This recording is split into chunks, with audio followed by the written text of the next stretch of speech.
Hey friends, one of the questions we get quite often here at a veteran service office is what is the definition of a veteran? And that conversation comes about oftentimes when someone is denied eligibility for a benefit for which they thought they were entitled. So, in very simple terms, a veteran is someone who served either 24 months of active duty or a minimum period for which they were called up to on active duty, and those and that service should be characterized as honorable or under honorable conditions. So what is active duty? That's really the crux of the confusion about the veteran status. Active duty is something for which you've done that is other than training. In my case, I started out as a reservist, so my time at boot camp and infantry school was considered active duty for training. And then I reported to my reserve unit, and I was a traditional reservist. When I was on active duty, that was the period that went in, was commissioned, and served 20 years of active service. And active service means that you are subject to assignment wherever you are in the active component. And for reservists, it would mean someone who's called up to Title 10 or wartime deployment type of situations. And so that active duty confuses a lot of people. What further confuses them is when they see a DD 214, they don't look in the somewhere in the form, and it's in different locations, is a small little checkbox or a comment that says active duty for training when it is in fact that unique type of training situation and not active duty for veteran status. So it gets confusing.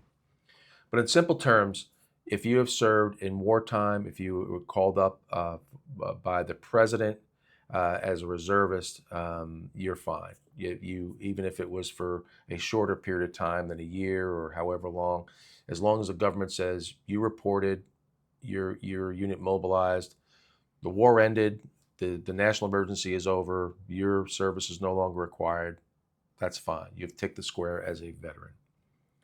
Another unique development back in 2016 was the recognition that a retired reservist or a retired National Guard member who was formerly retired, had retirement orders, who never served on active duty other than training, the standard drill periods and schools and things like that.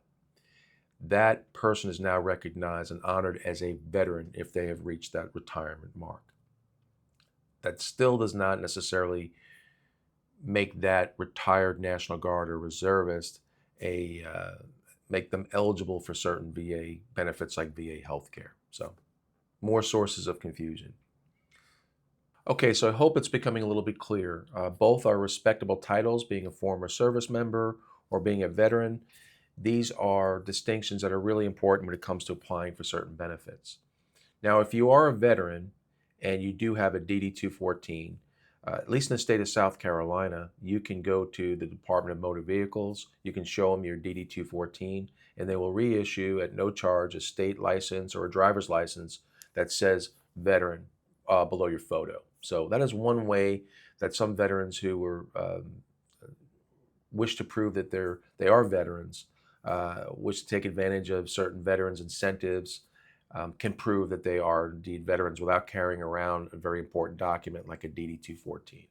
I think a lot of states now have this program, so I encourage you to look into that. Further, in additional videos, I'm going to explain some of the breakdown among the different Veterans Affairs benefits, the popular ones, and how each one has slightly different requirements. Almost always you have to have veteran status, but after that it gets into length of service, location, wartime versus peacetime, and we'll explain that in further videos. But I just want to get the foundation out of the way. I hope that answered some of your questions, and I will leave documents and resources in the description below so that you can use that as a resource as well. Maybe settle a bar argument with your friends or something. Thanks.